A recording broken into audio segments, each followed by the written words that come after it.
So this is the second attempt to a live stream this morning. My sincere apologies, I had to abandon the last one. But here we are now, and let's see who pops up. Just give me a second to get sorted out at this end. 3 views. 40 seconds, that'd be hilarious to watch that one. Right, almost there. Bear with me. I had to do some emergency taping of the Forge calendar for February. Here we go. Jim K. Hello, crew. Good morning, Jim. Welcome back to the workshop, matey. Kill Switch, hey, and crew. Hope we all are well. Yes, now we've got the IT problems out of the way, the technical issues. We're good to go.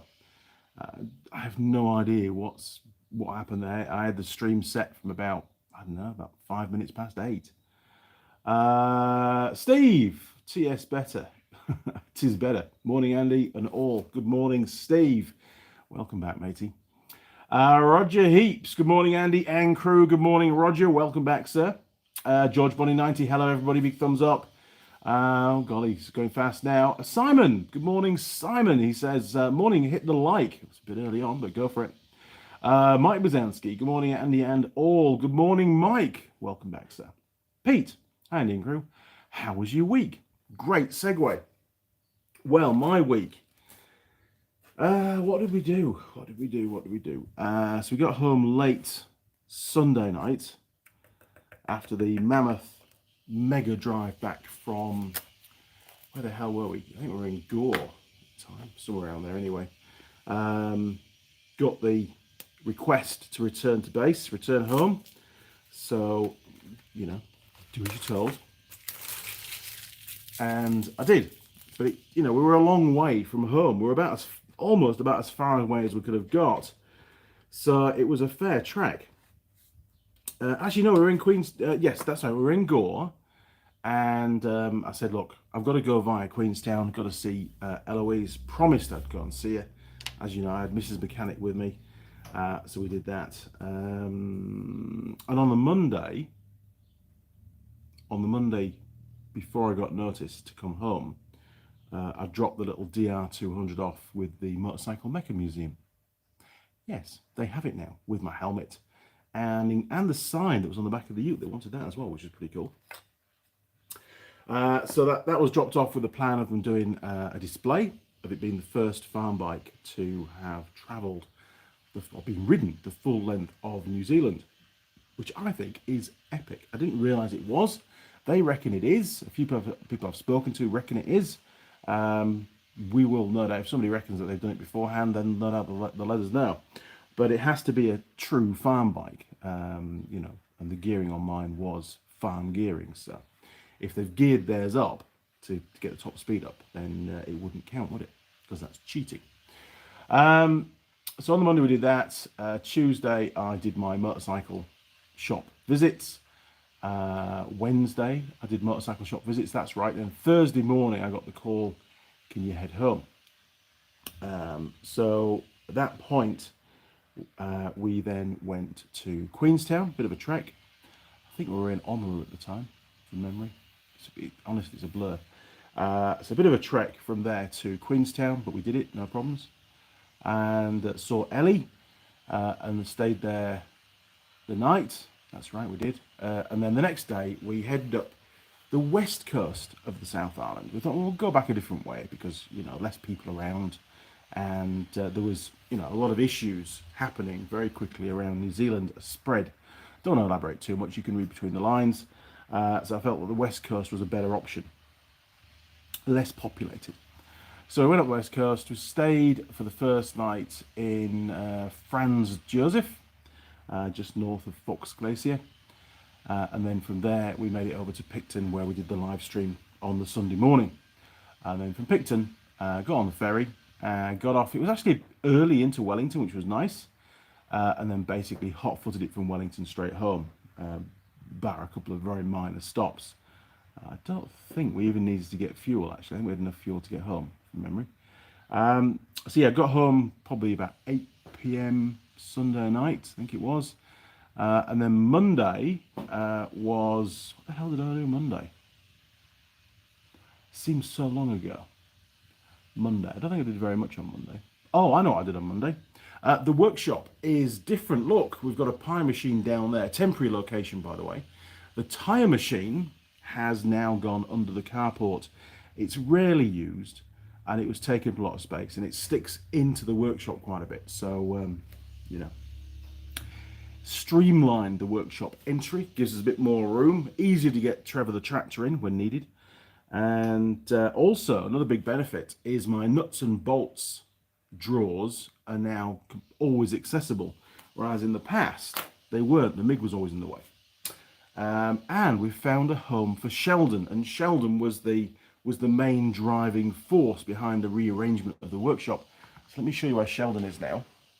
Jesus, wires everywhere. Here we go. 3, 2, 1. Here we go.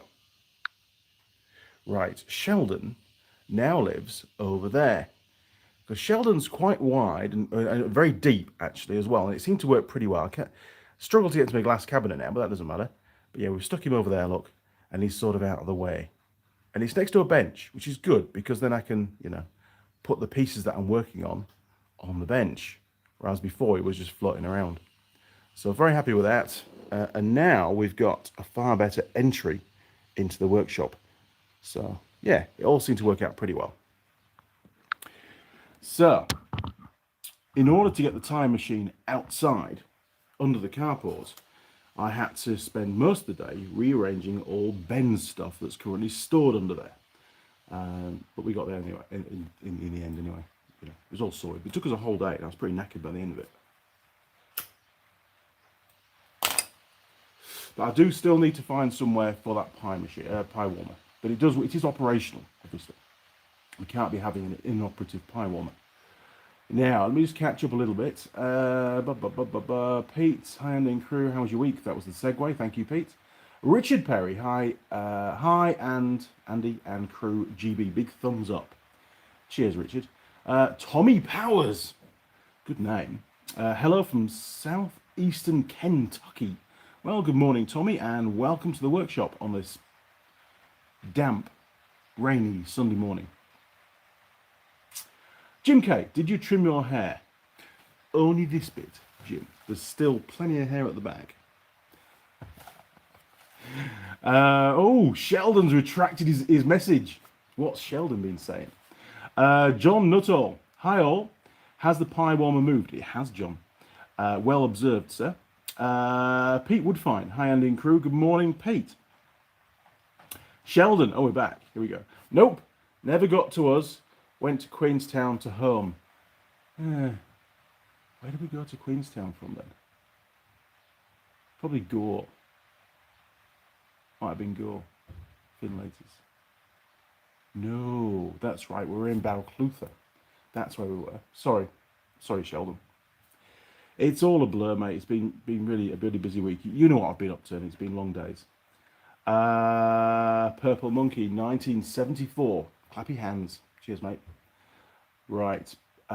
Keep going. Pete Woodfine. Hi, Andy and crew. I done that one. Pete Woodfine. Everyone needs a good entry. Yes, absolutely. The most important part of your workshop is the doorway, isn't it, to get stuff in? And if there's crap in the way, it doesn't help.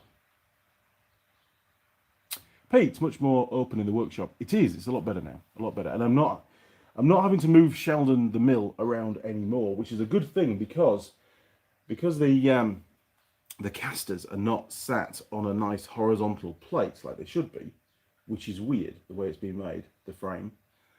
They've currently spat most of the ball bearings out all over the floor. In fact, there's about 15 or 20 underneath the mill as we speak. So actually moving it around on the casters now is nigh on impossible. So he's there for good. Although I will need to probably sort out that mounting for those casters and put some new casters on it. It's not ideal, to be honest. And it does still need to be mobile because I've got to be able to get into that cupboard every now and again. Mike Bazanski, shop rearranged. Find any lost temple sockets?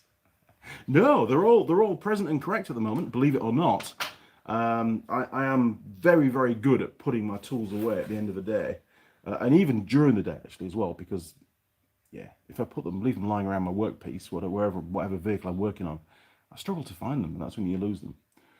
Machine NZ, hey Andy, welcome home.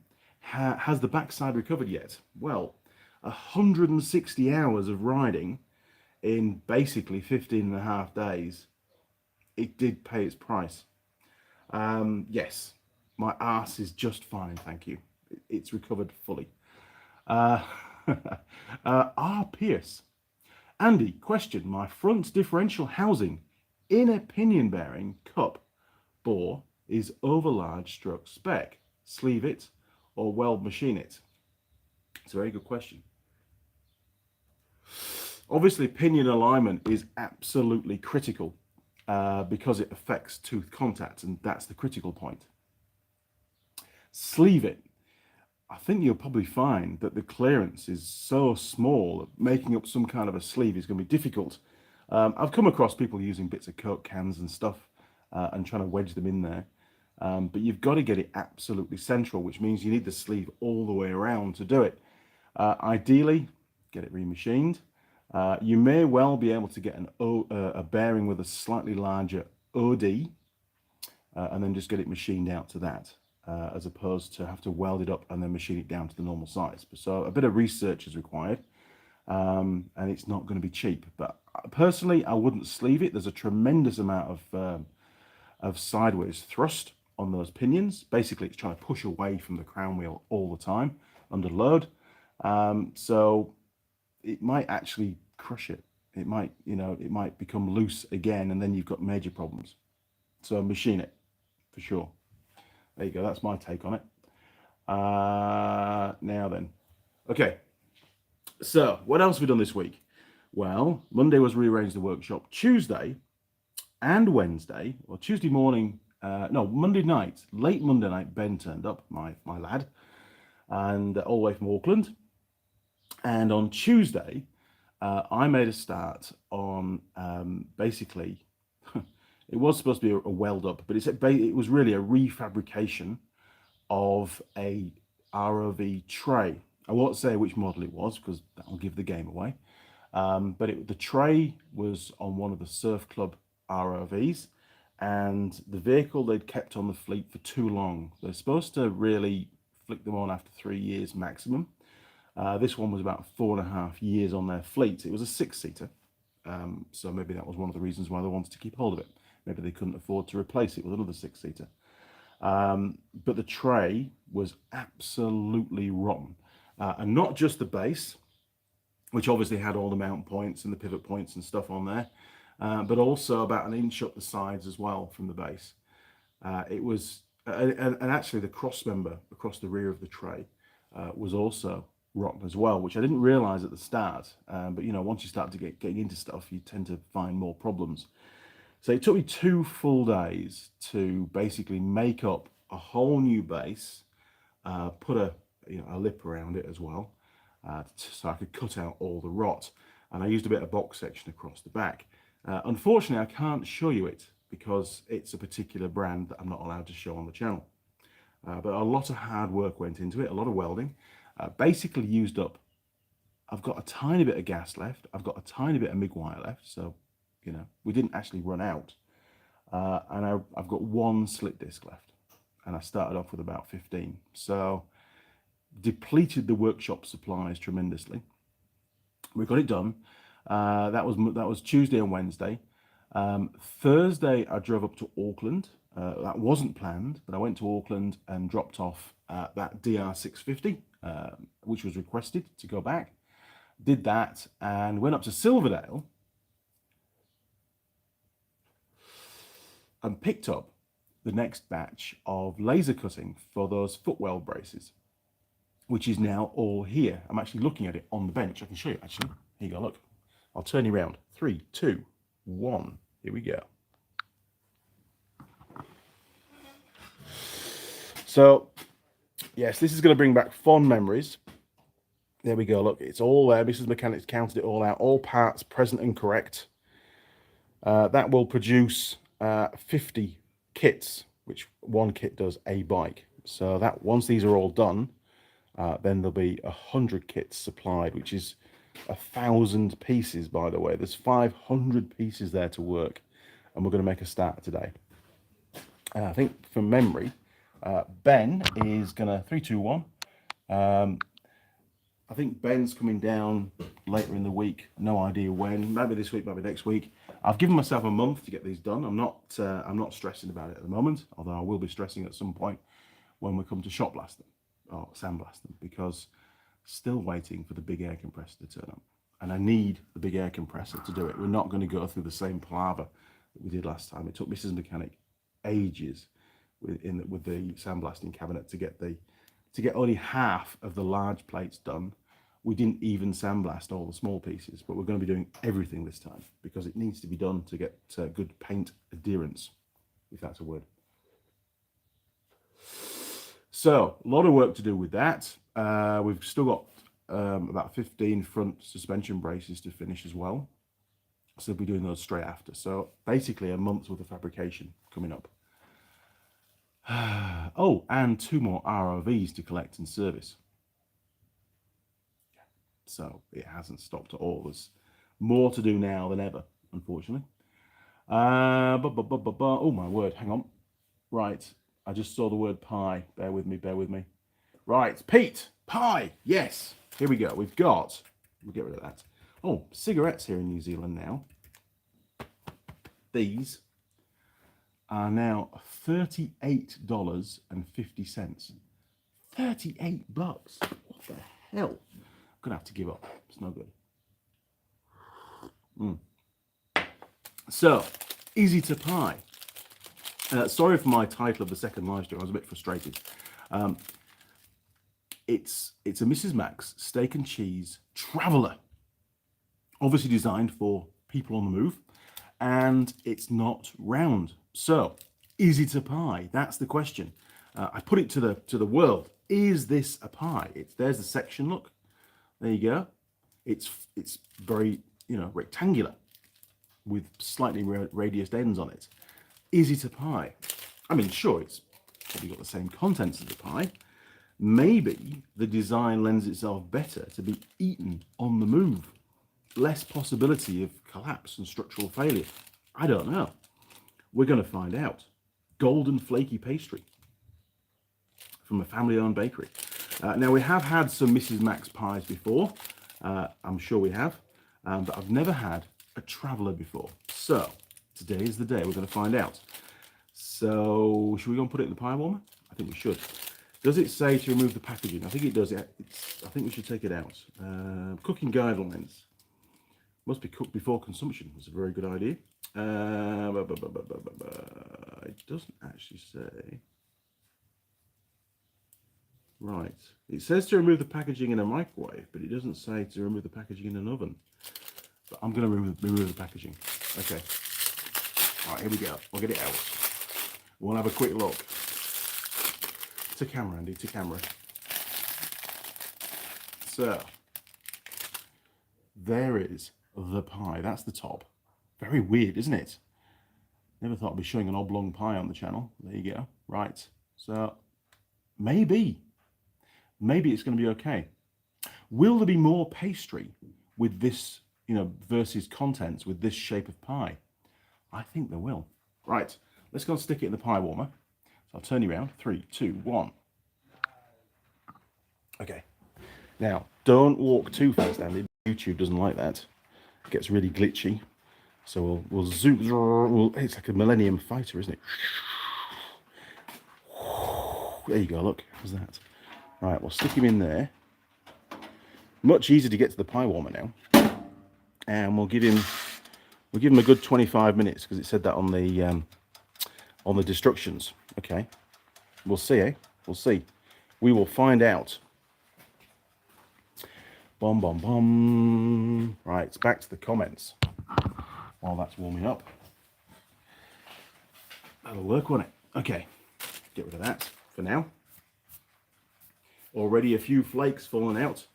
Now then, Jim Haynes. Hi, Jim. Again.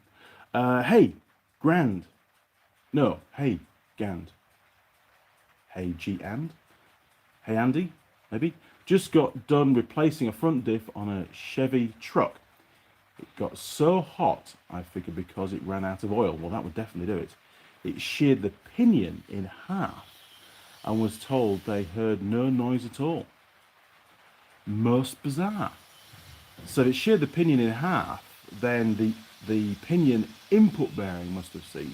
No, the pinion inner bearing must have seized. No, that wouldn't work either. Don't know.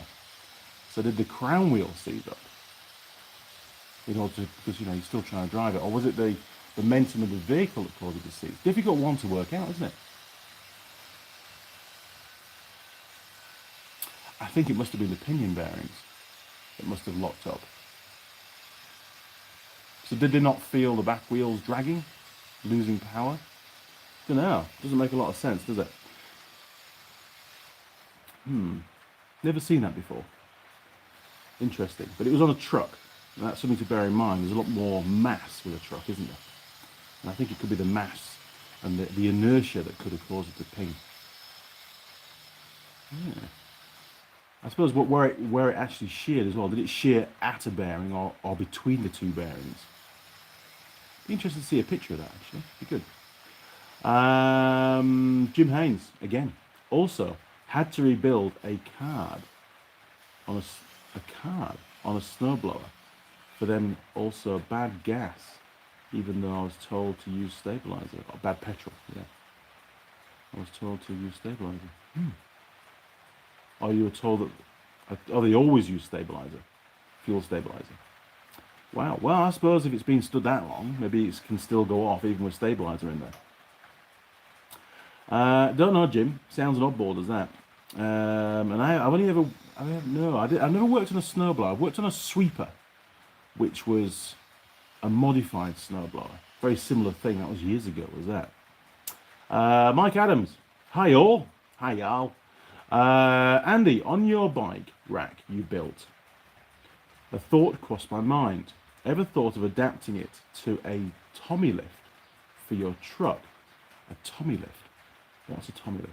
You mean where like a spec lift at the back so you can lift things up?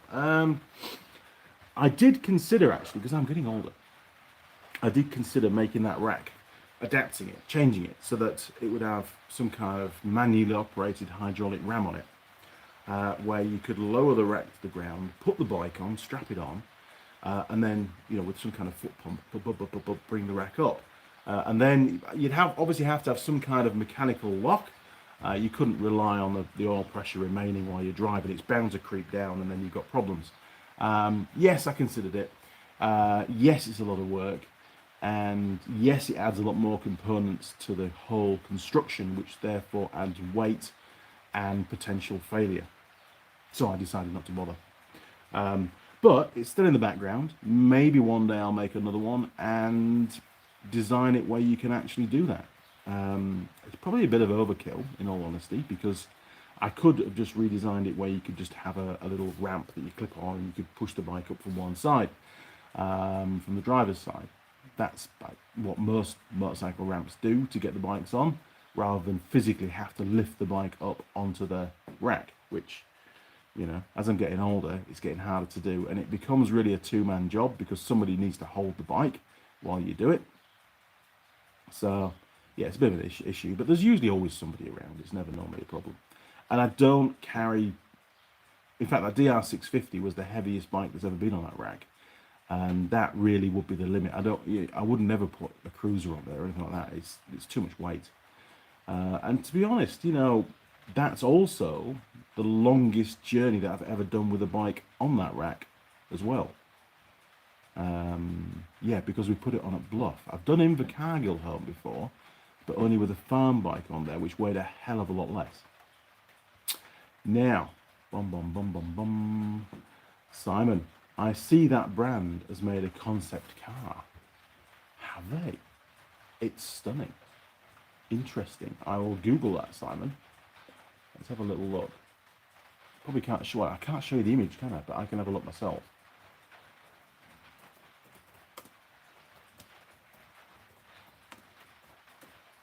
I mean, don't forget this. Oh my word!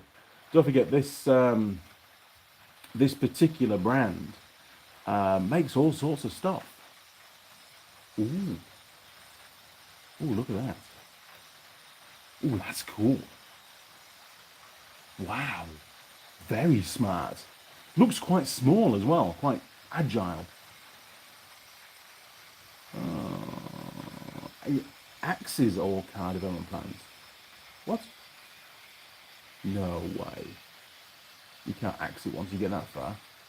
Does look cool though, Simon. Good job. Thank you for that. I'll do some more research on that later on. Craig Gillespie. Gillis Pie. Gillis Pie. Good name. Gillis Pie. Hi, just got myself a Honda 754 Super Sport. Found your channel and it's been a great help. Thanks, Craig. Hey, Craig, no problem at all. I thoroughly enjoyed doing the work on that CG750, the K2. It took a long time. Put a lot more hours in than I originally planned. Found a lot more faults than we originally thought were there. But feedback from Alan so far, he's had the bike, what, just over a month, maybe 6 weeks? Yeah, maybe about 6 weeks. Starts on the button. He loves it. He says it's super reliable. He's been for a ride on it, really likes riding it. He's just still got to clean it, basically, and do a couple of other little tiny bits and pieces that I ran out of time to do. He did say it had an oil change and then never got ridden. So he probably will put off doing the oil change for a while. The oil still looked really good. So he's over the moon, and a real success story with that one. Very, very pleased indeed, actually. Simon, pasty or pastry. Mike Bazansky, traditionalist, pie must be round. Yeah, I mean, what does Google, or what does Wikipedia say? Do they say pies have to be round? I don't know. Definition of pie. Here we go. So, pie is a baked dish which is usually made of pastry, dough, casing that contains a filling of various sweet or savoury ingredients. So I'm just going to skim through to see if there's anything about it being round. Pies are defined by their crusts. A filled pie, a single crust or bottom crust, has pastry lining that the baking dish and the filling is placed on top of the pastry but left open. Yeah, a top crust pie, which is what these are, has a filling in the bottom. A two crust pie, shell. Yes. Short crust pastry is typical kind of pastry used for pie crusts, but I'm learning stuff now. Many things can be used. The pie picture that they use is round. I'm sure you're all Googling this now. But it doesn't actually say it has to be round. I mean, there may be something embedded in all this text, and there's a lot of it. Oh, there's pie throwing. Cool. Yes, in the theatre, wasn't it? Pie throwing. Yeah, so there's no mention of a pie having to be round. Interesting.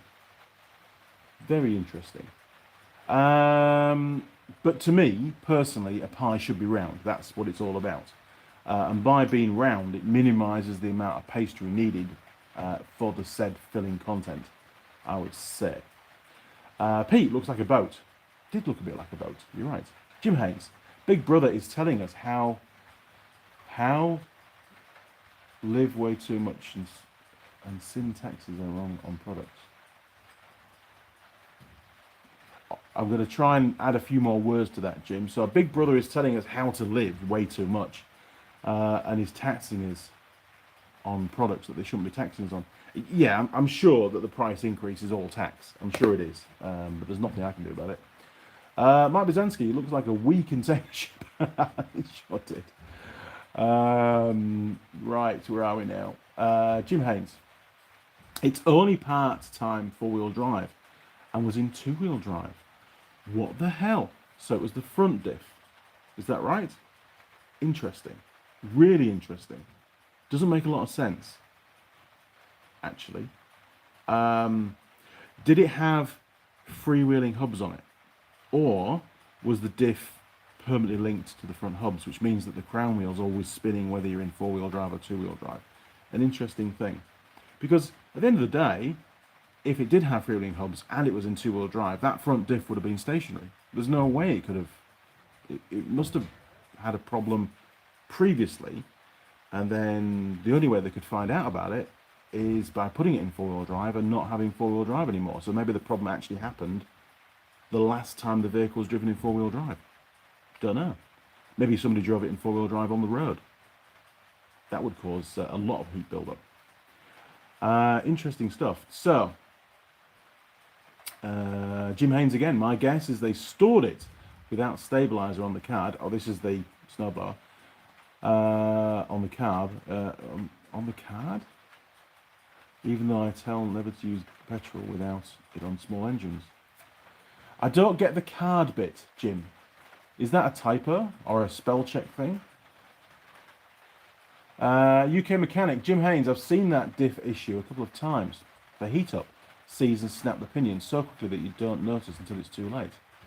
Wow, I've never come across it. I've seen lots of failed diffs over the years. Never come across that. Pete, the car looks cool. It does look really cool, actually, Pete. I will do some more research. John Nuttall, when is a pie not a pie? When it's called a traveller. See? John sorted it out. Thanks, John. Dave123, Craig, what year is your bike? I love my 1975 CB750K. Yeah, good job, Simon. You're too smart, mate. Definition of pi, 3.14159. Drive Shaft Drew, Andy Mechanic. Hey, buddy. Hey, Drive Shaft Drew. Cheers, mate. Happy New Year. Bit late, but Happy New Year. Hello all from Drive Shaft Drew. Jim Haynes. It sheared the pinion after the inner bearing. Super hot. When it's two-wheel drive, right axle and drive shaft just idle. So it had to be tight or noisy. Jim Haynes. Cab. Cab. There you go, you see. Cab, not card. Cab. Where's Jim again? Yeah, I think on those kind of things, fuel stabilizer is very important because they get used so erratically, don't they? JJ, morning Andy and crew. Good morning, JJ. Big thumbs up. So, time for another $2 cigarette. What the hell? $2? Killing me. I won't be able to have any more cigarettes today after this live stream. It's costing me too much.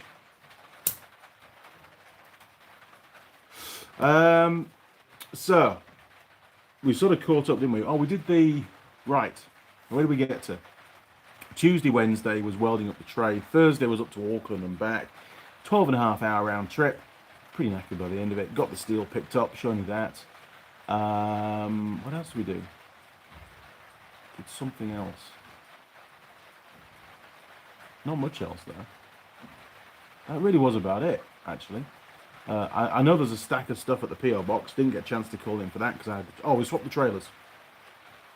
So I took the little trailer up with the bike on and then swapped it at HQ and brought home the large trailer, which is easier for transporting the 6-seater ROV, which has to go back on Tuesday. Monday's a bank holiday here, Waitangi Day, which is nice. Won't need to answer my phone at all on Monday, which is good.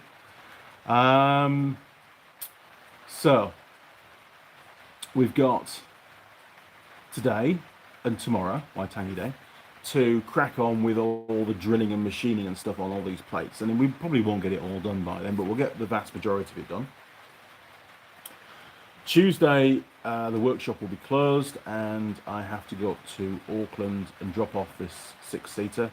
I've replaced 3 of the seat belts, which is all that I thought had failed. Because it's been parked here for 3 months, another one has failed. Yeah, the front passenger side seat belt now doesn't work either. But it's going to have to go back as it is, and if they want it changing, I'll have to just change it on site, which is not going to be fun because all the bolts are rusted up, but that's just the way it is. And it'll take 3 weeks for it to get here, if they want one. They probably won't. I'm hoping that they don't, and then we're all good. I've then got 2 3-seater ROVs to collect from a different surf club and bring back. Not sure if I can uplift both at the same time, or whether they'll only let me have one at a time. They're both way overdue for servicing because I've been away. So, I don't know. It might have to be a fast turnaround on those 2 and get them straight back. That'll be my choice, but we'll see. So I'll be home, back in the workshop. Well, I actually be back working Wednesday, Thursday, Friday, doing lots of admin work. I've got a ton of admin work to catch up on. And then Saturday, Sunday back in the workshop, cracking on with these plates again. And probably as well servicing at least one of the ROVs. We'll just have to wait and see how things pan out. There is some work that Mrs. Mechanic can do whilst I'm servicing, but some of it I have to do. And then we'll get to a point where we can't do any more. We're waiting for this air compressor to turn up, and then we can start the shop blasting. Sorry, sandblasting. Here we go. Simon. So a pack of tabs is a month's worth of Sunday pies. A month's worth of Sunday pies. A month's worth of Sunday pies. It is. So 4 pies, pretty much. Actually, no. Yeah, pie sort of say $6, 24. Probably more than that, Simon. Actually, probably, probably Sundays and every other Saturday. Wow, it's madness, isn't it? Absolute madness. Pete, Andy, are you saying that one pack is $38? Yes, I am. $38.50, by the way. And often I get the longer ones. They call them extras. These are the normal size ones. The extras are a little bit longer, and they're probably another couple of bucks. So round it off, $40 a pack. It's just mental. Absolutely mental. Steve, you've done some miles recently, mate. Yes, we've done about 7,000 kilometres in probably about 3 and a little bit weeks. It has been a long way. Time to spend some time at home and have a few beers. I have done that, Steve. I have. I've had quite a few beers while I've been at home. And I'm sure there'll be some more today. The fridge was well stocked, thank you, Benjamin, when we got home. So we polished quite a few of those off pretty quick.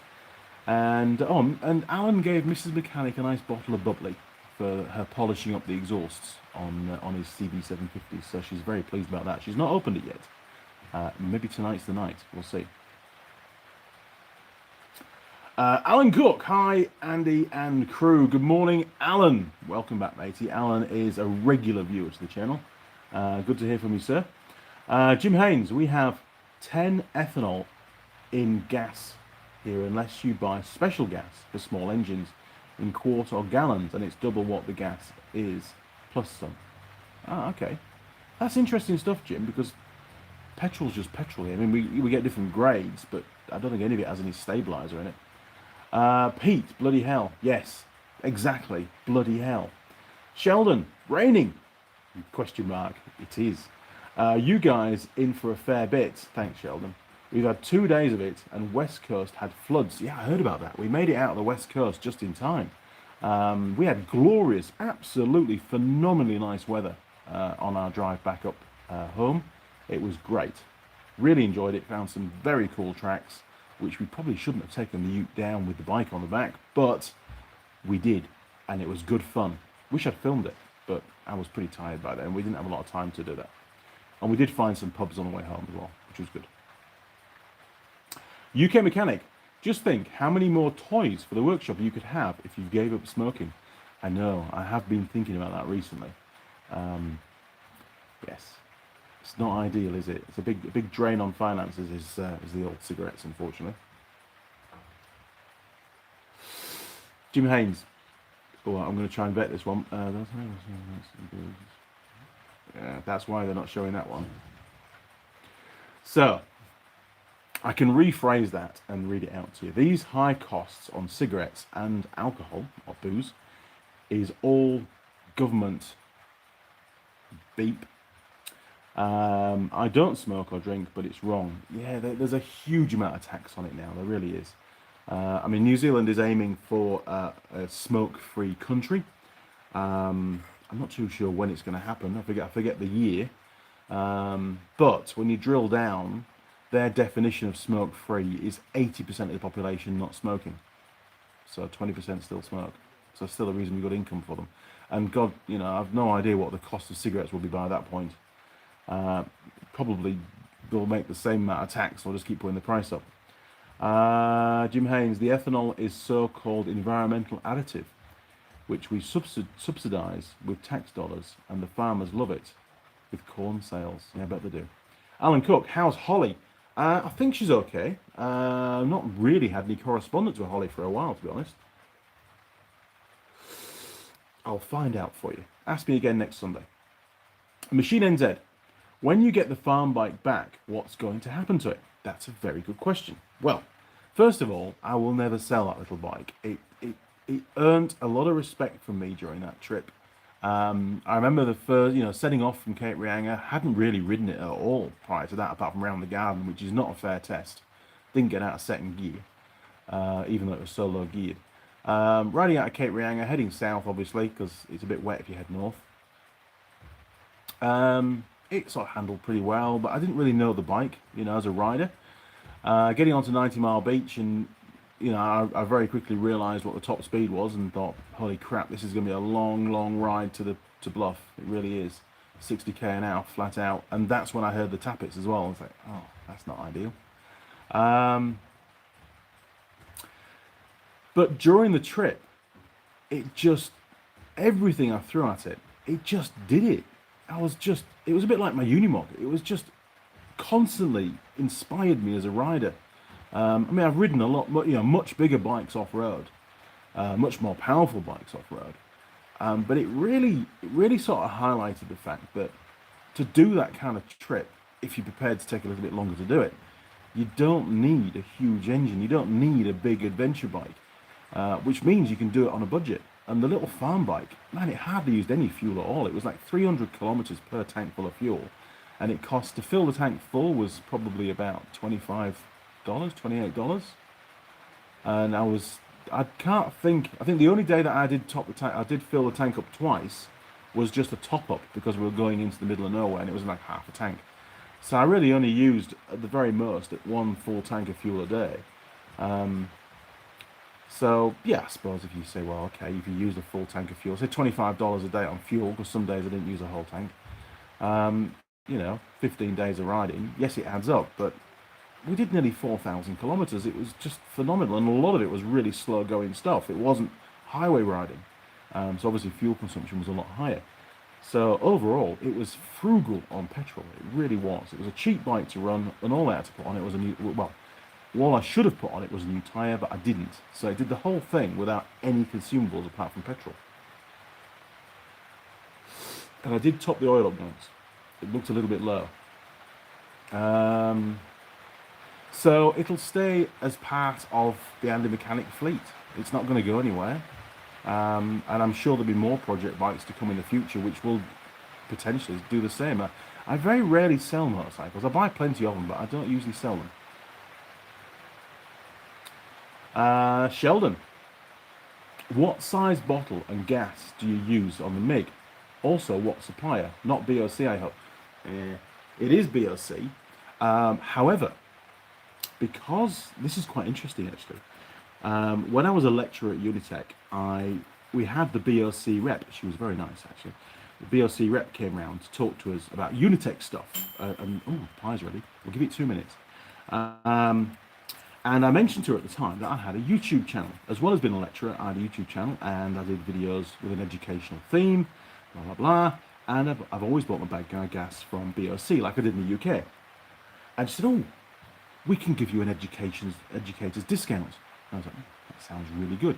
So the bottle that I use, in fact, I'll show you the bottle. Here we go, 3, 2, 1. Here we are, look. Almost prepared for you. So it's a full diameter bottle. I forget what it's called, the size, but anyway, but it's basically half height. The full size bottles come up to about, I don't know, yay high, but it's half height, and it's not as cumbersome because I have to lift it in and out the back of the ute when I go and replace it, which I'll have to do very shortly with this one. But it hasn't got much left. You can see down here, look, we're almost about to open the valve. Hang on, wrong one. There we go. We're very, very low. We're dangerously low on argon, unfortunately. But yeah, and it costs me $98 to refill that bottle.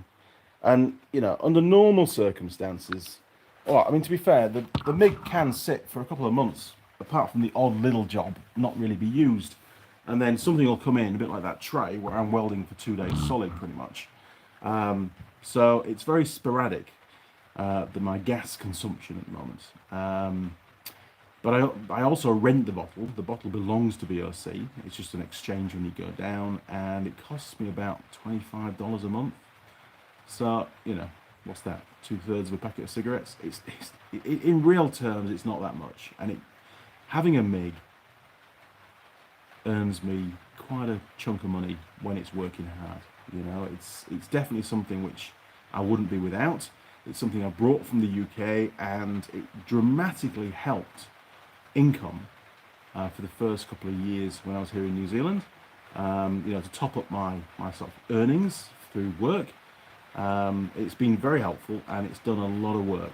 It really has, and it's been bloody good. We did have a problem with it a couple of years ago, which turned out just to be the earth clamp. Just didn't have good contact. That's all it was in the end. It's had a couple of new lances over the years. The MIG is, when did I buy it? I think I bought it in, oh my word, 1995, 1996, something like that. So it's pretty old. You can't get them anymore. Murex don't make welders anymore, or if they do, it's not really a Murex. It's just some other companies bought the name. But I've googled it, and I couldn't get any spares for it. So hopefully it's going to survive. But it's been brilliant, really, really good. It's simple to use, easy to set up. I know my way around it, and in my opinion, I can weld pretty well with it. I've done a lot. I mean, all these beams in the workshop, you know, all this stuff up here has all been welded up using that MIG. The one thing that I do need, which is still on the cards, is a far better power supply to the workshop. It will happen one day, but at the moment it's okay. We work around it. Lots and lots and lots of comments. Hang on. So Sheldon, sorry mate, it is a BOC bottle, and that's the one that I use, and it does me fine. Oh, geez, hang on. You're all too quick. The Canadian truckers are fighting for our freedom right. Now, we do not want to pay $38 a pack for smokes.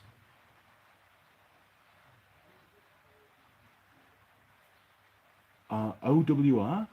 Our governments are too controlling. Well, yes, maybe they are.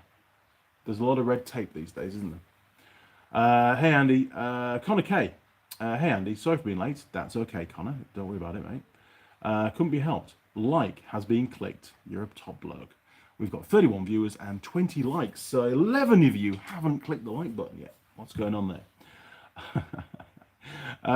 Good morning, Connor. Jim Haynes. So the bike is in the same museum as Bert's bike. I think Bert Munro's bike's in there. I know the Britain is in there. I think Bert's in. No, I think Bert's bike's somewhere else. Bert Munro bikes. Have a Google.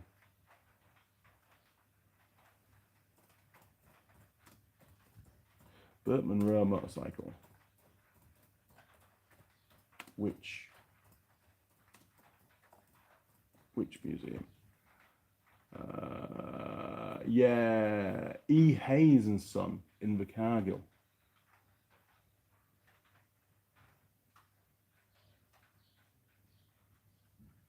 So it is in Invercargill. I don't think it's in the motorcycle Mecca. I don't think. I don't remember seeing it there. It must be in a different museum, I think. Maybe. I could be wrong. But it's in Invercargill. And that's where they do the Bert Munro rally every year when it's not cancelled, which it has been this year, which is a terrible shame because I still haven't done it yet and I wanted to do it. Now then, where do we get to? Simon, there is something fun about small engine bikes. I would agree completely. Mondo Enduro rode around the world on DR350s. Quite possible. I think the smaller bikes are, you know, you obviously got to be careful with your luggage and stuff, but they're a lot more agile, a lot more capable. You get bogged down a lot less. You can do trails that you wouldn't dream of doing on a big, heavy 1200cc adventure bike. I like them. They're simple. They're easy to fix on the side of the road, and you know, less components, less stuff can go wrong. John Nuttall. I always thought it was Holly's bike, stroke a bike for her when done. It was at the start. It was because we did one for Lilli, which was the trail bike version, and I thought, well, we'll do one for Holly because she likes motorbikes. And it was originally built for Holly to ride, but Holly can't touch the ground on it, so she can't really ride it very well. So, and there was always, I was always going to do a road test ride on it anyway, and it turned out to be a bit of an epic trip, didn't it? Is she going to ride it ever? I don't know. She might do one day. We'll have to wait and see. But I still consider it as Holly's bike because she did all the work. So good point, John. Well done for bringing that up. Simon, won't be pure argon. MIG shield is CO2 argon and oxygen mix. Yeah, this one is, there's 3 grades here in New Zealand from BOC. There's light, there's the middle one, the regular, and then there's a heavy. This is the mid. I always go for the mid one, the middle of the road. Trailer Fitters Toolbox videos. I always carry a welder in my suitcase, just in case. Good job. Big suitcase. Sheldon. Switched away from BOC and fills cost about 50% of what BOC did, and you need a big bottle. There was a company in the UK actually that approached me, and it was a larger bottle again. You had to buy a different regulator, and it was much, much higher pressure.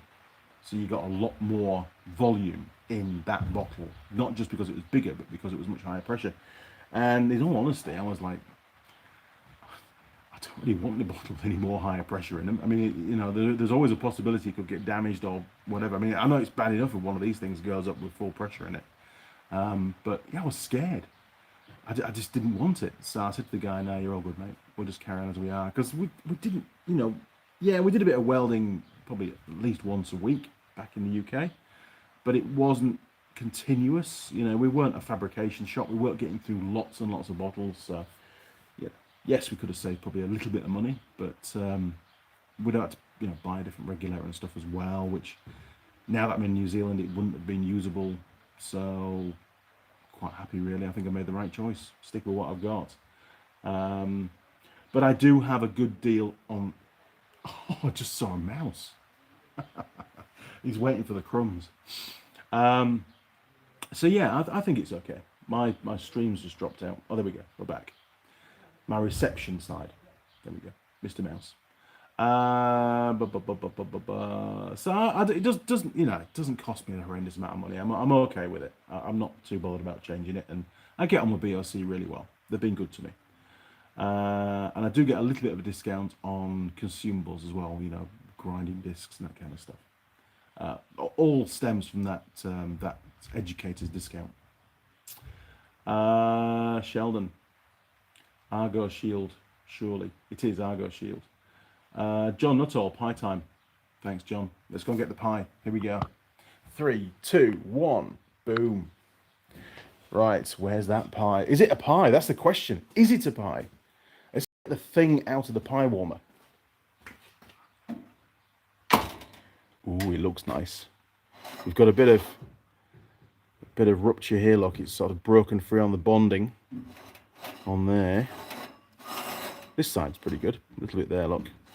Right, base feels really strong, and that could be the reason for it. The design, the shape of the pie might lend itself a lot better to reduced structural. It's hot.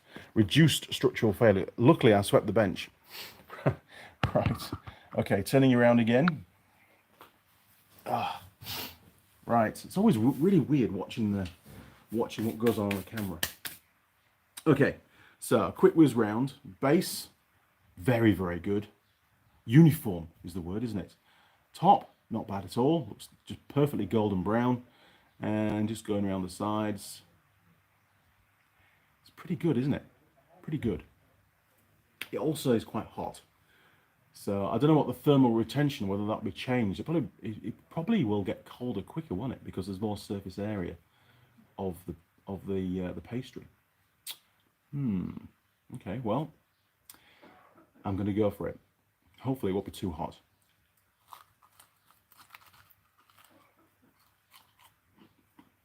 Pretty hot. Huh. There you go. You can see the steam. That was mainly all pastry, to be fair. I'm going to give it a minute because it is just, it's going to burn my mouth otherwise. And then I won't enjoy the experience. Now, Simon, Sheldon Rush.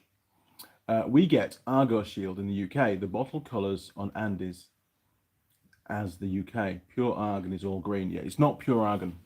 It's Argo Shield, it's called. Roger Heaps. E-Haze is a tool-stroke hardware outlet. Originally, they had a big workshop that Burt Munro helped himself to use machines, etc., to build the bike. Wow, I didn't know that. Okay, that's very interesting. Thank you, Roger. Appreciate that. It's amazing what you find out on these live streams. UK Mechanics. So Holly can't touch the ground. What? Even in those heels? Big smile. Big smile again. One for each heel, no doubt. Probably wearing the heels, she can touch the ground. But, well, have you ever tried to ride a bike in 6-inch heels? I haven't, but I can imagine it's not easy. That's probably the reason why. Saying that, though, Mrs. Mechanic has got a pair of biker boots, which has got about a 4-inch heel on them, which I bought for her from London, I think it was, years and years and years ago. She likes them. They're a bit old now, though. They need a bit of dubbing. Looking a bit sad. Simon Rawle. The cheapest way for welding gas I found is to take it to a local fire prevention place. He will fill any bottles as long as they are in test date. And he has Argo Shield, is that right? Interesting. Never tried that. Jim Haynes. Einstein said pi r round, cakes are square. Pi r round, cakes are square. Got it. Thanks, Jim. Well, Einstein says pies should be round. Pete Woodfine. I got told if it's cooked in a shaped tin or foil, it's a pie. If it's cooked on a tray, it's a bake or pasty. Or pastry. Or pasty. Interesting. Again, lots of interesting things today. I keep using that word, don't I? Yeah. But I mean, this is exactly the same as a pie, apart from its shape. It has the lid. It's not an open pie. It's a, what was it called on Wikipedia? Was it a top crust or something? It was called top crust. It's a top crust pie because it has a crust on the top.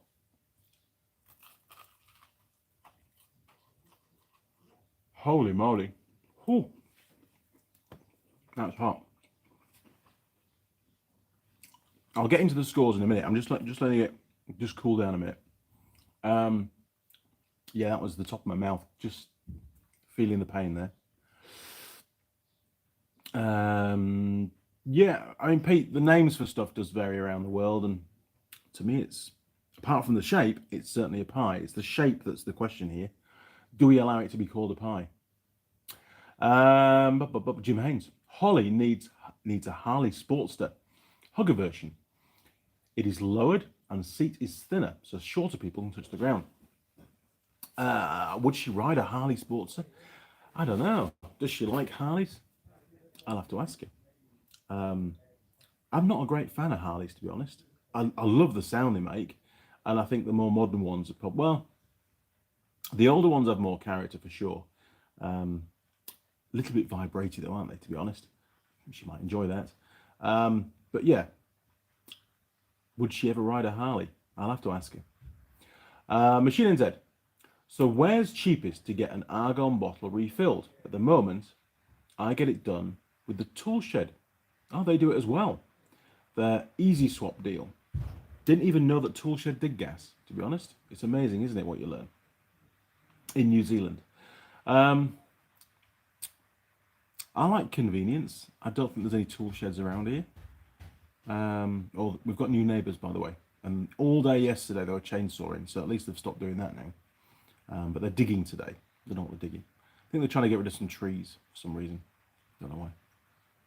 I'm just going to stick with BOC. I'm happy with the discount they've given me. They've been very loyal to me. They were really good in the UK as well. So it isn't always about price, is it? You know, it's about the whole package deal. Sheldon. Simon. That's interesting. Oxygen is black, acetylene reddish. I have argon, which is blue, and Argo shield, which is blue as well. Ah.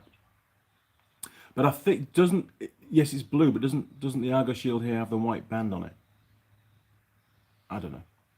I'd have to look at a diagram because they have lots of different types of gas.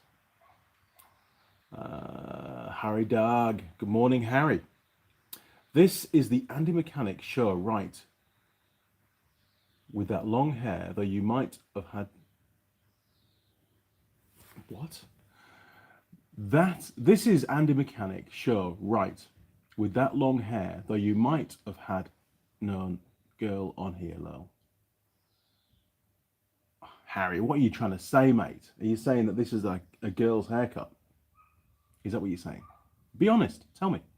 Jim Haynes, the Huggers are an all aluminium engine with 883 cubic inches, fairly modern stuff. Right. 883. No, it can't be 883. It must be smaller than that. 83. 88.3. Oh, you mean 883 cc? That makes more sense. Yeah, I don't know. I'll have to talk to her about it. I don't know, Jim. I'll find out. Springy, do you have a spare heater matrix or radiator to use as a heat exchanger for that pie? I think it might have cooled.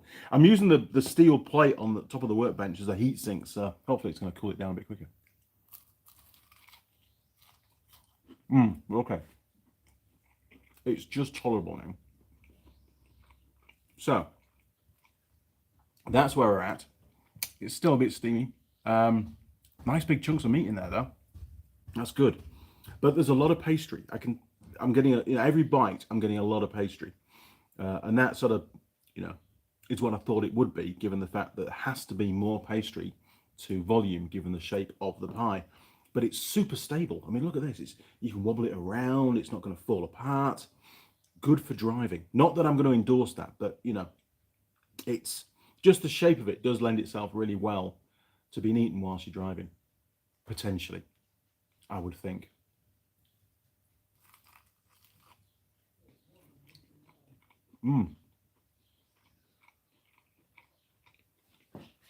And you can definitely taste the cheese as well. If I just lift that little flap up there, there's a big chunk of cheese just up there, look. Although it is processed cheese.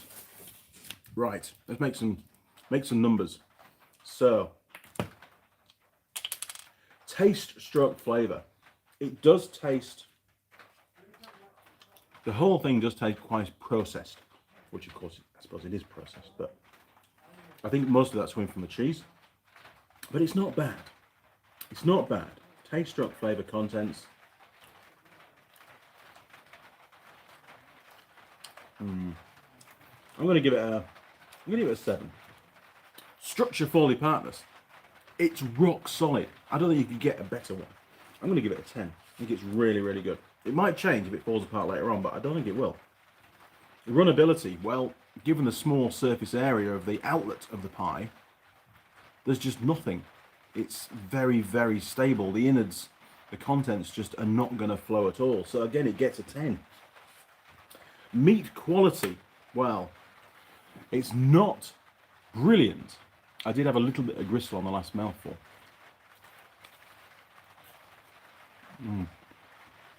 But it's good though.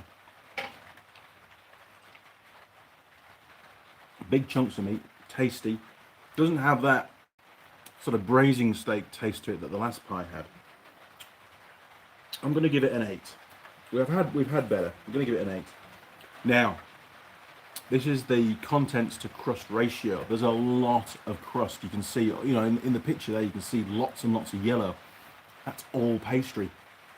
So the contents are quite low and the pastry volume is quite high. So it's going to score quite low here. It's probably one of the highest pastry versus contents that I've had. I would say really I mean the pastry tastes quite nice, don't get me wrong. Help. I'm being attacked.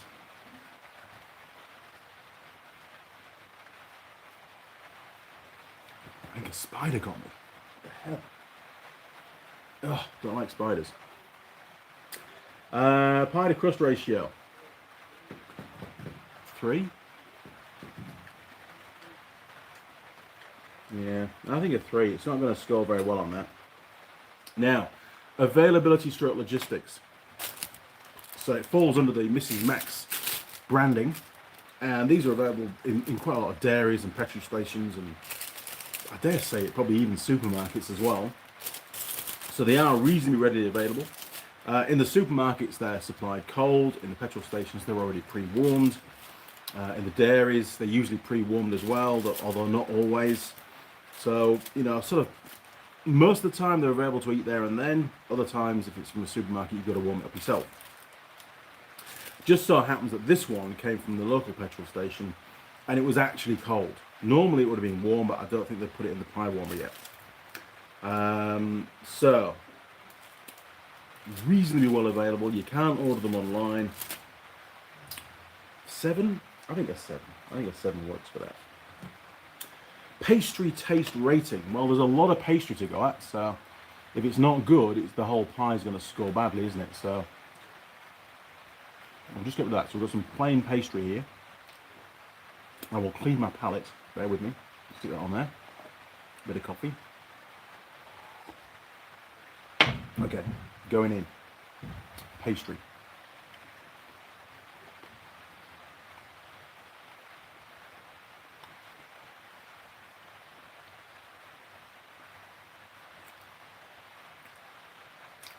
No weird aftertaste. Reasonably crunchy. That was the full section of pastry. It included the inner as well. The inner's a bit more gooey. A little bit of a weird taste there. Almost like a floury kind of flavour. Almost like it's not fully cooked. Okay, pastry taste rating. I'll give it a 6. I think 6 is more than fair for that. Still tasty when cold? Don't know. It's not cold yet. Packaging design. Well, it's not bad actually. There's a lot of work gone into designing it. It's got a little see-through window so you can see what you're buying. And there's a lot of stuff on the back as well. Obviously they had to choose a different shape because of the pie. And it was best before 13th of January 2023. So it's probably full of additives. But hey, we're not scoring that bit. Made in Australia. The hell? With at least 88% Australian ingredients. It's not even New Zealand. Yeah. Well, I mean, you know, and it has got perforations in the packaging. I don't know if you see that or not, but it is perforated, so you can cook it in the packet to keep your oven nice and clean. So, bit of thought got into it. You can see the product. 8 or 7? 7. I think a 7. Recyclable score. Well, it's plastic. So, it says on the back, throw it in the bin. See the little bin symbol there? Look, throw it in the bin. It's not recyclable, it's binnable, which means it doesn't get anything. It's not recyclable at all, so it gets a 0. Post-pie heartburn factor. Too early to tell, to be honest. Stuffability score. I haven't finished it yet. Pie server attractiveness. Well, I did pop in at the same petrol station this morning because Mrs. Mechanic got this yesterday. Called in this morning to get some smokes. Well, I would say, you know, she was a mature lady, but I would say probably 6. We'll give her a 6. Yeah, she spent a bit of time getting ready for the day, which is good. Right, so we'll have some more because we need to eat some more pie.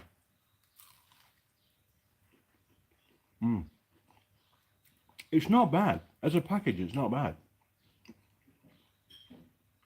But there's a lot of pastry. I'm always getting a strong pastry content at every bite.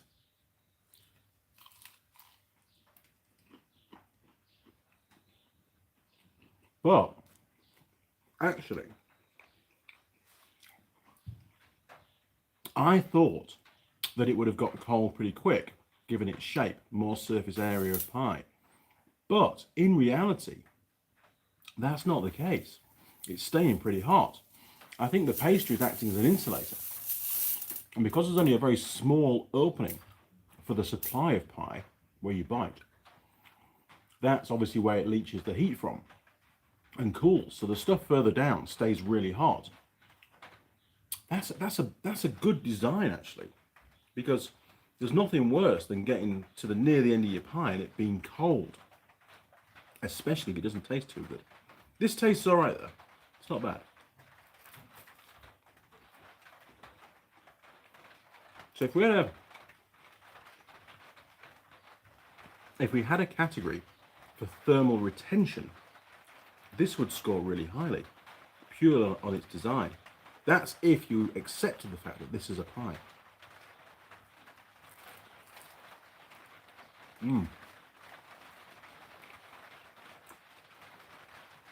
It's a shame we haven't got heat-o-vision, but it actually is still really good. I mean, if we were to drill deep, we could use one of those infrared cameras and, you know, our testers and thermometers and actually get a temperature from the base of the pie on maybe the penultimate bite. But believe me, it's pretty good. So, would it still be tasty when cold? It's going to be impossible to tell. Is it something that, if I found it in the glove box 2 days later, would I eat it cold? I probably would, but that's just me. Would I enjoy it? Got a lot of processed cheese in there, which is never great when it's cold. Yeah, probably. Is it still? I might give it a 4. I'll probably give it a 4. It'll be okay, I suppose. Post-pie heartburn, well, there's no issues yet. We're all good. Stuffability score, yeah, even now, even with a little bit left, I don't need any more pie. Oh my word, it's not bad. Not bad. We are throwing a bit of crumbs around there. Can't let these bits escape. So, stuffability score, I would give it probably, give it a 6. Post-pie heartburn, there's been no issues yet. Despite there being obviously quite a lot of additives in here, there hasn't been an issue yet. I'm going to give it a 9. I'll give it a 9 for that.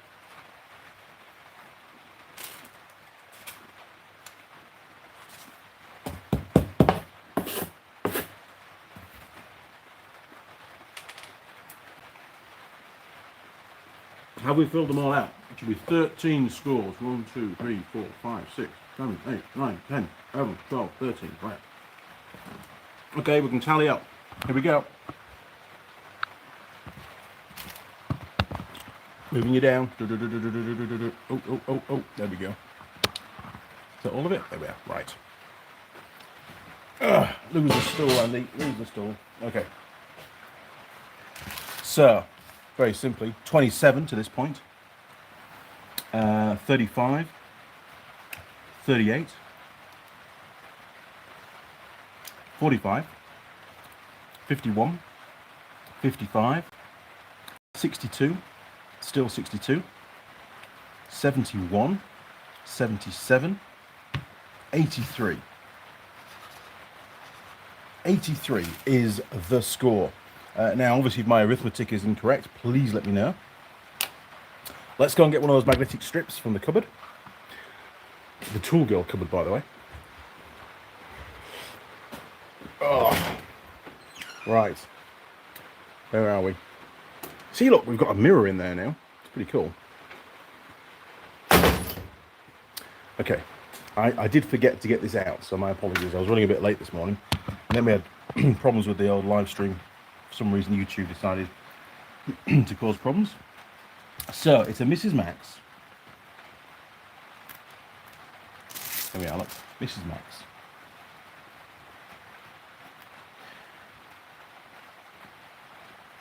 Steak and cheese.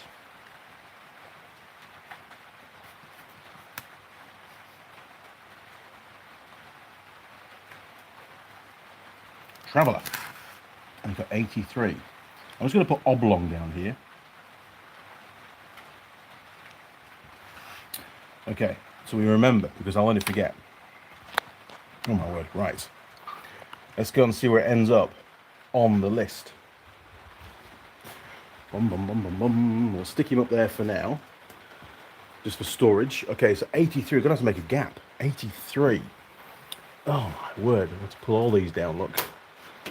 We'll do a bit of a big gap, because I've got loads of pies to add to this list, actually, that we did on the trip, which you don't know about yet. And the live stream ones as well that we did in the South Island. Oh, there we go, look. Ah, look at that. Exactly the same score as the standard Mrs. Max steak and cheese. Look at that. Who would have thought? Exactly the same score. Wow. That's consistency for you, isn't it? Good job. So, overall, near the bottom, unfortunately. Yes. Not a great fan. It was all right. Would I have another one? Yeah, probably would. Morning, Lily. Okay, back to the bench. Turning around, 3, 2, 1. Boom. There we go. That gonna work? That should work, shouldn't it? Back to the comments. Oh, we'll get rid of that now. Hopefully my arithmetic was correct. I've got to scroll up because you're all, man, there's some long ones. Oh.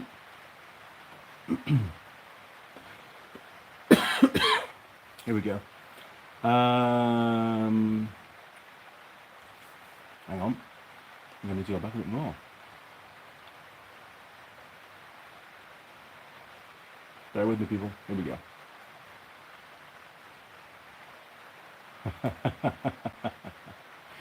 Simon, go and give next door a hand with Trevor. That would be a really good. Oh my God, what's going on there? That would be a really good introduction, wouldn't it? Take the dig around, probably knock down their shed, and take the corner off the house. Maybe. I'm not particularly good in Trevor, to be fair, although I am getting better. I did a pretty good job lowering that tray down onto the back of the ROV yesterday, without breaking anything. But good idea, Simon. It is raining though. It hasn't got a roof. I'm gonna get wet. I'm gonna spoil my hair. Can't be doing that. Now, Sheldon, Machine and Zed, I use Southern Gases. Well, that's not bloody good to me, is it? Because Southern Gases won't be in the north. Harry Darg, right. Right. Okay, thanks, Harry. What did Harry say before? God, do I risk going back? Harry. It's up here somewhere. Oh, I've missed it. I don't know where it is. Sorry, Harry. UK mechanic, Simon Roll. Most fire extinguishers use CO2, but that's more than adequate for MIG welding unless you need to weld insurance-approved standards. And CO2 is a lot cheaper here in the UK, even from BOC. Wow. Okay, I might have to give that a go. Jim Haynes, 883cc. That makes more sense. Thanks for clarification there, Jim. I did finally work that one out. Steve, too true. I believe the value and relationships are far more important than price, especially since COVID. It brought out the best in good folk and the worst in the bad ones. Yeah, it's been polarized is the word, isn't it? It's polarized a lot of people. And what I have noticed as well is that some people, because they've been held in captivity for so long, once they are finally released to the population, they find it difficult. They've lost those sort of social skills of communication and just interaction. It's most bizarre. I mean, not everybody, but there's just some people out there, you know? $2. Damn. Right, Machine NZ. Sheldon, I'm up in the Naki. Too far to travel for a refill. Yes. Jim Haynes, it seems like the supply chain is still fairly slow in the US. Has New Zealand got better or worse with the Queen locking everything up again? New Zealand's supply chain, and it really doesn't matter what you want, whether it's parts for a vehicle or a new vehicle, be it motorcycle, car, whatever, the supply chain is having problems pretty much at every point along the supply chain. It's a compound problem with many, many variables, many steps, and I think it's going to take quite some time to fix, to get back to normal. I mean, Roger was telling me the other day that a friend of his went for a test drive in a new Land Cruiser, and it was great. It was a V6 Land Cruiser, really good. Thoroughly liked it. Wanted to get it. Says yes, okay. We got back to the dealership. Where do I sign up? And then the salesperson said, well, you can't have one till, was it 2024 or something? There was a ridiculously long wait period of like 2 years, 3 years or something daft. It was just mental. 3 years from memory. 3-year wait period. And I mean, who knows what their circumstances will be in 3 years' time. Very difficult to commit yourself to a new vehicle, especially at that cost, so far away. And of course, they're going to want a deposit there and then. Most bizarre, and the wait times now are not weeks, they're not often months, they're sometimes measured in years. And who could have ever considered that that was ever going to happen? It's just a very different world now. And basically the answer is no, you can't have one. The cost of, or the value of second-hand vehicles here in New Zealand is going through the roof. There are really very, very few, if any, RRVs for sale now new. Regardless of brand, the dealerships are very quickly running out of stock, though some already have. You know, Honda, Kawasaki, Polaris, just no, you can't have one of those. We haven't got any. We're not going to get any for a year. What? So, you know, farmers and farmers especially are continuing to use their older machines, which then means that there's a lot more repairs to do. They need more parts to keep them going. And when they break, they need to wait 3-4 months for the parts to turn up. And it's a commercial vehicle. It needs to be used every day. How are they going to survive? Oh, okay, we'll go and buy another one. Well, if you buy a second-hand one, it's going to cost you a ton of money now, and it may need some parts, and then you're still in the same ballgame. So it is becoming a huge problem, and those with a bit of forethought will be ordering not the number of RRVs that they want now, they'll just order double the order. Buy yourself some insurance. That's what I'd be doing, because hey, if and when they all turn up, you don't need a couple of them, man, you would easily sell them and you'd get above retail for them. So good investment as well. You're never going to lose money on it. That's what I'd be doing. I'd be going into my local dealer and saying, I'd like 4 RRVs, please, and here's the deposit. And when they turn up, they turn up. Simon, UK mechanic. I use pure argon for TIG. Work out about 30 quid to fill a pub-sized bottle. About 55 from the main suppliers. Big difference, Simon. Harry Darg. I'm just laying here on the couch. Wish I could do that. Went outside last night. Wind up, falling 4 feet. Oh my god! Winded up 4 feet down the steps, right down onto my back. Knocked the breath out of me. My back is killing me today. No wonder. Hey, you be more careful, Harry. Mohammed Abadoui. Audi. It's got Audi at the end. Abu Audi. There you go. How's that?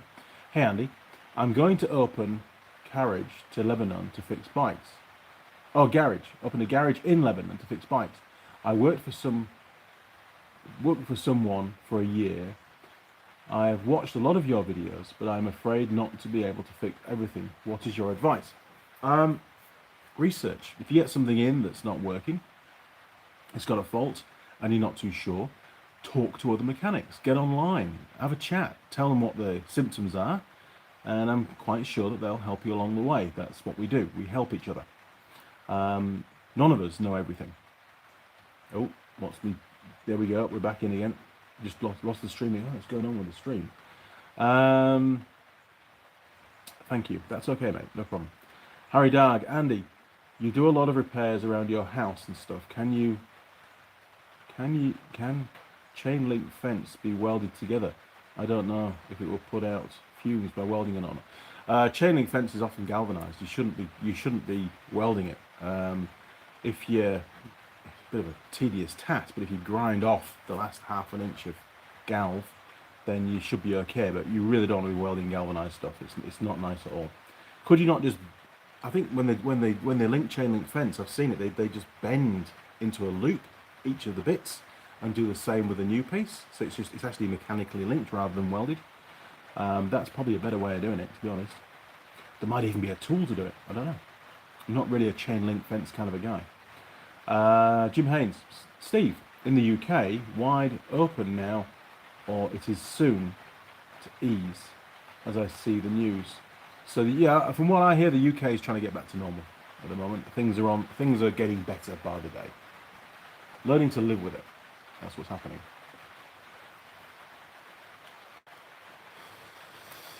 Harry, I need the chain link fence welded because there are lions in the hell. There are lions in these cages. That's why I'm asking if you can weld chain link fencing together without the fumes harming you. I mean, if you wear a respirator, you should be fine, but it can be welded, but you will need to grind off the galv, otherwise it'll just be splatter. It doesn't like it at all. Steve, it's pretty much open now. The Prime Minister has been having some issues, so has relaxed things somewhat. Yeah, it does seem a bit odd, doesn't it? Whenever they impose more restrictions, the leadership get it in the neck. There's always going to be disagreement, and personally, I think New Zealand government's done okay. I mean, it could be a lot worse. Whether it's down to good judgment or pure luck, I think that's the debate. But nobody wanted it, not really. We're just trying to make the best of it. Sheldon, Steve, she's got a bit of an unfriendly welcome up north. I don't think she's been to Auckland for a while. Oh my word, we're an hour and 28 minutes in, 37 views, 29 likes, so there's still a few more likes to go. Oh, I better try and do a better job.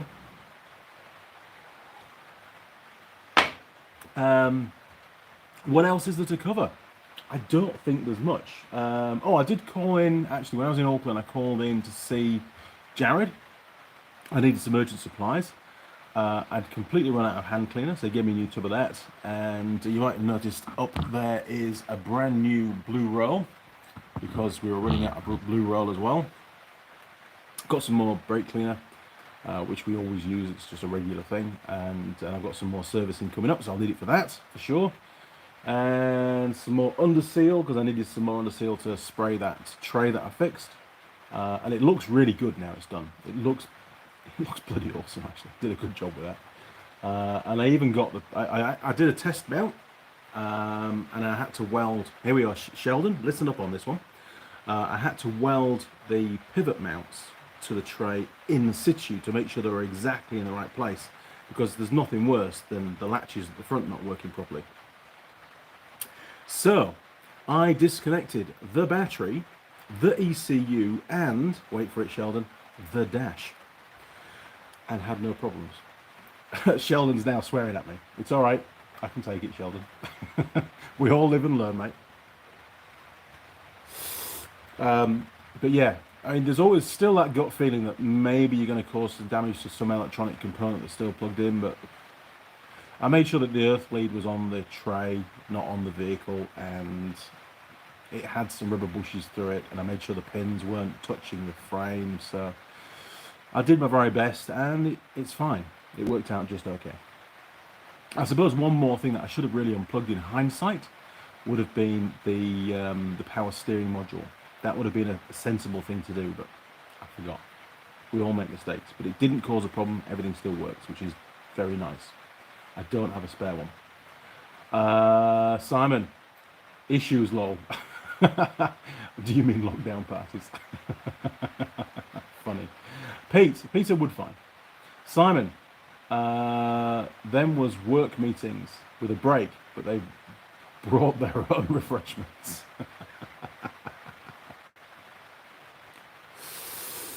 Oh dear. Simon and Cheese Pete. Good one, guys. Good one. Okay, crew. Well, I think we're about there, actually. We're an hour and a half in.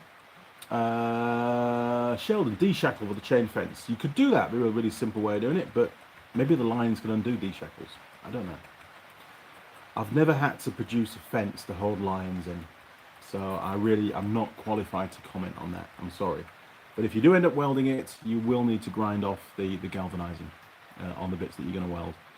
And welding it might create a fracture point. I think it'll harden up the steel, and it's most likely to break at the edge of your weld. So if Mr. Lion starts pounding against the fence trying to get out and causes it to flex, then it could break. And I wouldn't want to be the person responsible for making the fence. Especially if somebody gets eaten. That'll be bad. Well, depends who gets eaten, but you know, on the severity of badness, it could be really bad or it might not be too bad at all. But hey, you know, somebody's going to be held accountable. Harry. Okay, Andy, thanks. I appreciate your YouTube channel and your subscribers are so nice. They're great. My subs are brilliant. What I like about you is you're not snobby like some other YouTubers. I'm not snobby at all, mate. I just do what I do, and you guys come along on the journey, and those that want to be here are here. That's great, and I'm just as thankful, to be honest. Pete, thank you, Andy and crew. Have a great weekend. Thank you, Pete. Steve, has been a good stream today, mate. Has it? I don't know. I've enjoyed it. Thanks very much. You too, Steve, and take care, matey. Take care of yourself, and don't forget to keep up those Jaffa cakes. Make sure your Jaffa cake stock stays good and strong. And don't get too cold. Hopefully you'll get your heating in soon. Pete Woodfine. Simon, I honestly don't know what the refreshments was. I didn't get an invite and wasn't needed to work. There you go. Jim Haynes. Here I see chain like link is joined with long bars strung down through them, and then 2 bars are joined. Interesting. JJ, what Harry said, big thumbs up. There you go. You see, there's different ways of doing it, so maybe a bit more research on how to join chain link fencing correctly. I don't think welding's the best option, to be honest, for a number of reasons. Okay, crew, again, thank you all for joining me on this live stream from the workshop. I've enjoyed it very much. I hope that you have. Some have already mentioned that. If you'd like to support the channel, you can do that through Patreon or PayPal. You know the ropes. Those that have, thank you very much. You know who you are. Those in the future that will, or support in any way whatsoever, I do very much appreciate it. Okay, crew, I've got 1,000,001 holes to drill. I'll see you around. Cheers. Over and out.